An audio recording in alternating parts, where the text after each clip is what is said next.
Thus, our verse in Habakkuk really, in my opinion, is a fitting one for our study here in Galatians on faith and faithfulness, right? Remember the verses I keep reading? A person who's trying to be declared righteous by keeping the law.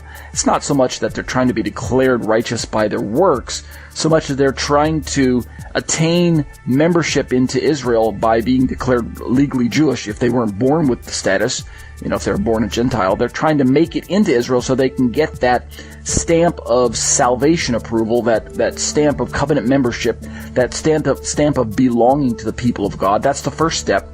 And then, as they maintain their life as an existing covenant member that they gained by becoming Jewish, the Gentile enjoins himself to keep the Torah, or as Paul describes it, to keep the whole law, Galatians 5:4, Galatians 5:3.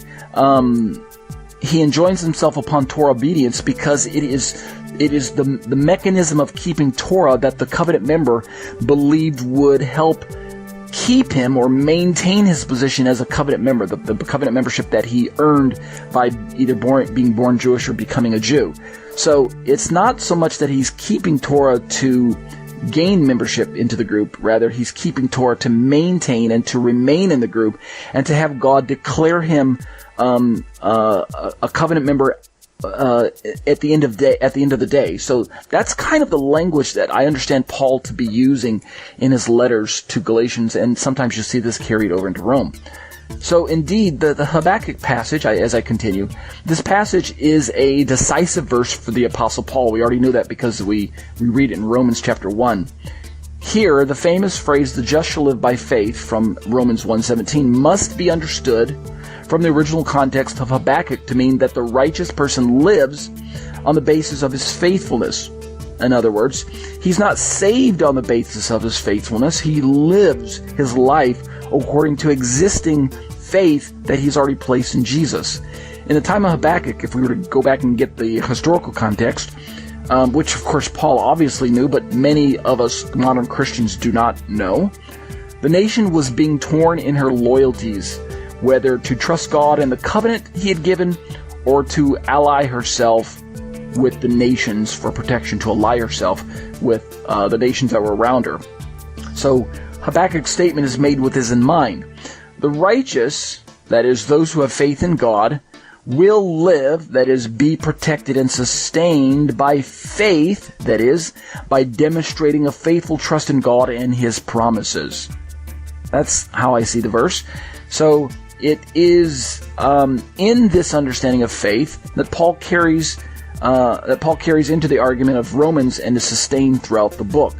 Thus, as I conclude this section on justification, the righteous shall live by faith, and quote that phrase, doesn't simply mean that he will claim to have faith but then do nothing about it.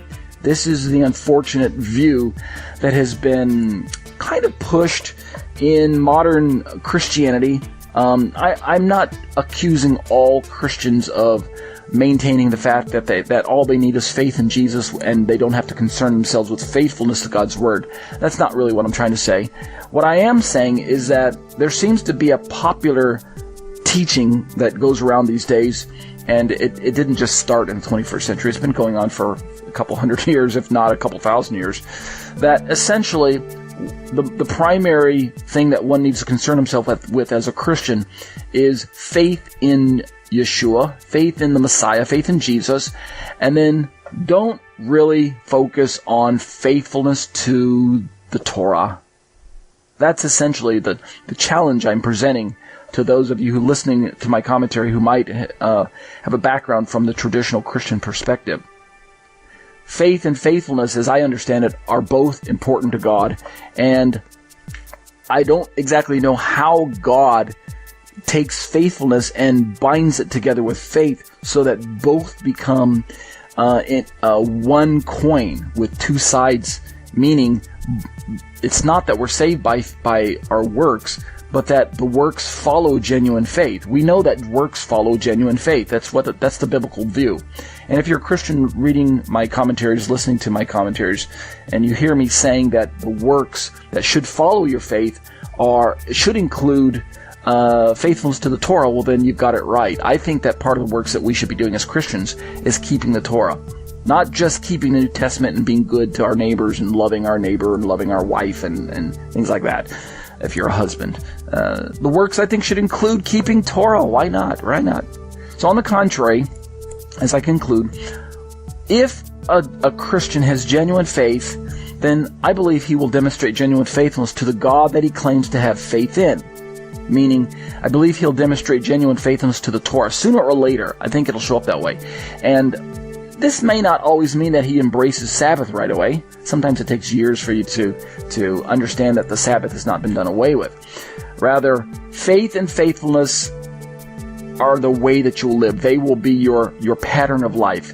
The way I put it in my commentary is, faith, in this faith and faithfulness, he indeed shall live. So, you live by your faith in Yeshua. It's really quite simple, as I think it is. You live by your faith in Yeshua, and you live by your faithfulness to Yeshua's words. And what are Yeshua's words? Well, we know he is the one who authored the Bible. He is the Word made flesh. We know that he is the one through whom God created all things, and through whom God sustains all things, and to whom all things belong. So the words of Moshe are really the words of Yeshua. So why not embrace the words of Moshe? Why not embrace the 5 books? Why not walk after a Torah-observant lifestyle? Why? Why should you? Because they are your works. They are the faithfulness that God anticipates. In fact, I'll add one more feature, and then I'll move on to Acts chapter 10. You're not even going to be doing it by your own strength. That's the wonderful part of walking in Torah. God promised by His Spirit that you would be able to walk after the Torah because God wrote the Torah on your heart, and God empowers you by the Spirit to do it. So God wills you to do it, and God empowers you to do it. Therefore, you can do it. Whoever said you can't keep the Torah has not studied the Torah, has not studied the New Testament.